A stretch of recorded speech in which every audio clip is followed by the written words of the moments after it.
राजा कर्मवीर और जिम्मेदारी का पाठ। कहानी। राजा कर्मवीर अपनी प्रजा के आलसी स्वभाव से बहुत परेशान था। उसके राज्य के लोग जिम्मेदारी निभाने से कतराते थे और सोचते थे कि हर काम राजा या राज्य के कर्मचारी ही करेंगे। राजा ने कई बार उन्हें समझाने की कोशिश की कि नागरिकों की भी अपने राज्य के प्रति कुछ जिम्मेदारी होती है, लेकिन उनकी आदतें नहीं बदलीं। राजा ने सख्ती के कई उपाय भी किए, लेकिन इसका भी कोई असर नहीं हुआ। तब उसके मंत्री ने एक उपाय सुझाया। राजा ने नगर के मुख्य चौराहे पर एक बड़ा पत्थर रखवा दिया, जिससे आधा रास्ता बंद हो गया। अगले दिन सुबह एक व्यापारी अपनी घोड़ा गाड़ी लेकर वहां पहुंचा। जब कोचवान ने उसे रास्ते पर पड़े पत्थर के बारे में बताया, तो व्यापारी ने रास्ता बदल लिया और दूसरे रास्ते से चला गया। ऐसे ही कई लोग पत्थर देखकर रास्ता बदलते रहे, लेकिन किसी ने पत्थर हटाने की कोशिश नहीं की। कुछ समय बाद एक गरीब किसान वहां पहुंचा। उसने पत्थर को देखा और आसपास खेल रहे बच्चों को मदद के लिए बुलाया। बच्चों के साथ मिलकर किसान ने पत्थर को रास्ते से हटा दिया।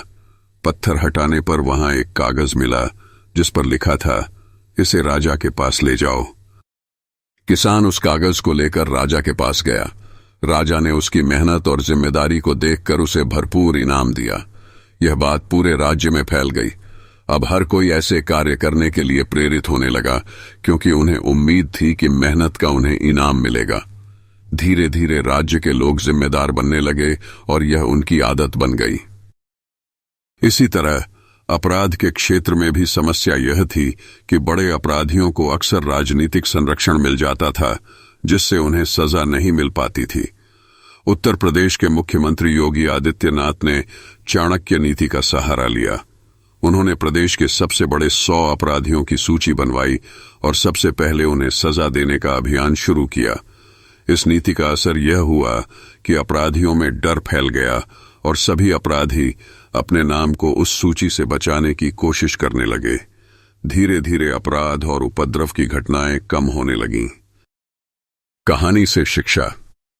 कहानी से यह शिक्षा मिलती है कि समाज में सुधार लाने के लिए नागरिकों की जिम्मेदारी और सक्रियता जरूरी है। जब लोगों को प्रेरित किया जाता है, तो वे जिम्मेदार बनते हैं। कठोर नीति और सही दिशा से ही समस्याओं का समाधान संभव है। सकारात्मक प्रेरणा और अनुशासन से समाज में सुधार होता है।